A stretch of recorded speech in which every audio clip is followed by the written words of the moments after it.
Hi guys, I want to show you how to set up your shifter for the game ATS and ETS on the PC. So once you've plugged it into your laptop or PC, ensure the device is detected under game controllers in Windows and then start the game. In game, go to Options, Controls. Under input type, confirm that your shifter is listed. It may appear as a T500. Mine does, but mine's not a T500, so as long as something's there, it should work.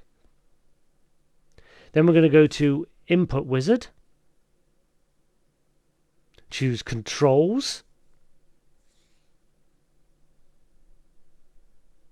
Select your controller type, and then select your gearbox type. I like using a H shifter.